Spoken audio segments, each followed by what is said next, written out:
ওমরা করলে 12টা লাভ আছে। 1 নম্বর, নবী আলাইহিস সালাতু ওয়াস সালাম বলেন, নবী কিন্তু আগে ওমরা করছে পরে হজ করছে। আগে ওমরা পরে হজ। তাহলে কেউ যদি আগে ওমরা করে, হজ করার আগেও কিন্তু ওমরা করা যায়, হজ করার আগে ওমরা করা যায়। তাহলে 12টা ফজিলতের মধ্যে 1 নম্বর ফজিলত হচ্ছে নবী আগে ওমরা করছে পরে হজ করছে। কেউ যদি আগে ওমরা করে, নবীর কাজ আমার কাজ মিলে কি মিলে নাই? নবীও আগে ওমরা করছে, আপনিও আগে ওমরা করছেন, তা নবীর কাজ আপনার কাজ সাদৃশ্য হয়ে গেছে, নবীর কাজ আপনার কাজ এক হয়ে গেছে।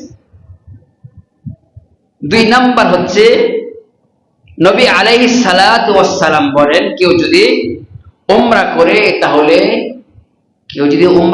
তাহলে আমি নবী হাত ধইরা সে জান্নাতে ঢুকবে। কার হাত ধইরা? নবীর হাত ধইরা। কেউ যদি ওমরা করে, 2 নাম্বার, কেউ যদি ওমরা করে, নবী বলেন যে আমার হাত ধইরা সে জান্নাতে ঢুকবে। 3 নাম্বার হচ্ছে কেউ যদি ওমরা করে সে আমার দলের লোক হবে। দলের লোক বোঝেন তো? দলের লোক বোঝেন না?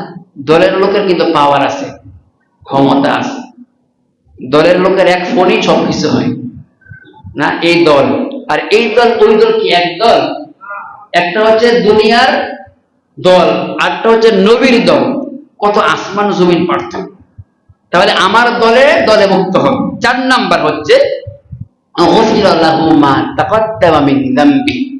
4 নাম্বার হচ্ছে কেউ যদি ওমরা করে তার জীবনের গুনাহ আল্লাহ মাফ করে দেবে। 5 নাম্বার হচ্ছে ওমরা করে যদি কেউ দোয়া করে আল্লাহ তাআলা দোয়া কবুল করে নেবে। ওমরা করে যদি কেউ দোয়া করে আল্লাহ তাআলা তার দোয়া কবুল করে নেবে। 6 নাম্বার হচ্ছে যদি কোনো দুর্বল আল্লাহর বান্দা বান্দি ওমরা করে, যদি কোনো দুর্বল আল্লাহর বান্দা বান্দি ওমরা করে, জিহাদের সওয়াব তার আমলনামার মধ্যে দিয়ে দিবে। এখন এক সাহাবা বলে, ইয়া রাসূলুল্লাহ, ইয়া হাবিবাল্লাহ, আমরা যারা ধনী আছি তারা কি বঞ্চিত? বুঝলাম যারা গরিব দুর্বল তারা ওমরা করলে আল্লাহ জিহাদের সওয়াব দিবে, আমরা যারা ধনী আছি তা আমাদের লাভ কি? আমাদের কি লাভ? 6 নম্বরে নবী বলেন যে আল্লাহর বাড়ির মেহমান তোমরা হইতে পারো। প্রধানমন্ত্রী না আল্লাহর বাড়ির? কার বাড়ির? একটা এমপির সাথে ছবি তুলতে পারলে মনে হয় জীবন সার্থক। একটা নেতার সাথে যদি আমার ছবি থাকে আমি আর কিছু লাগে না। হ্যাঁ, তো এটা যদি আমাদের দুনিয়ার অবস্থা হয়, আল্লাহ নবী বলেন তোমরা যারা ধনী আছো তারা যদি ধনী অবস্থায় উমরা করো আল্লাহর বাড়ির মেহমান হইতে পারো। আপনাদের সুবহানাল্লাহ আওয়াজই মানে বোঝা যায়।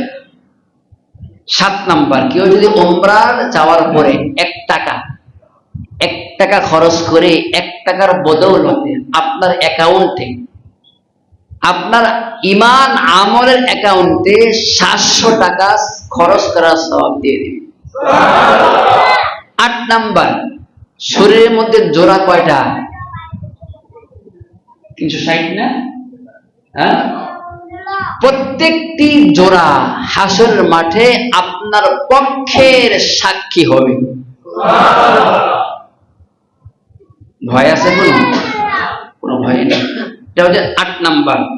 9 নাম্বার, কিরামান কাতিবিন, 2টা ফেরেশতা। কিরামান, কয় ফেরেশতা? নাম কি? জোরে বলেন, আওয়াজটা বাড়ান। অনেকে বলে না, ভাবে আছে, ফেরেশতার নাম নেয় না, এটার মধ্যে কি মানে কি পাওয়ার? ফেরেশতার নাম নেয় না, সবাই বলেন নাম কি? গলা ছাইরা বলেন কি নাম? কিরামান কাতিবিন। বলেন কিরামান কাতিবিন। গলা ছাড়েন তো আল্লাহ কিন্তু দেখতেছে, গলা ছাড়েন, কিরামান কাতিবিন।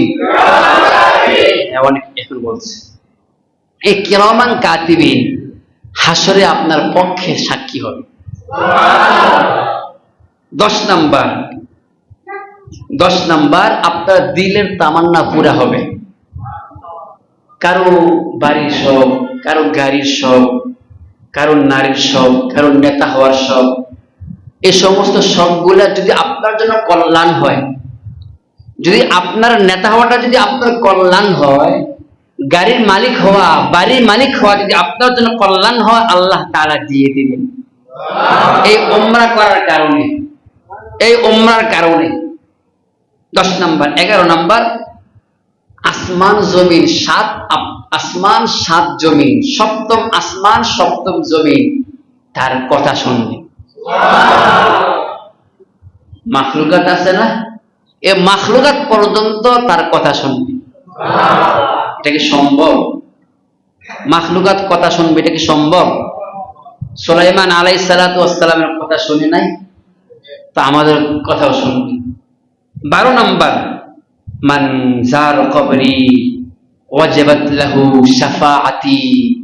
নবী বলেন কেউ যদি উমরা করে আমার উপরেও সুপারিশ করা আমি নবীর উপরে ওয়াজিব হয়ে যায়।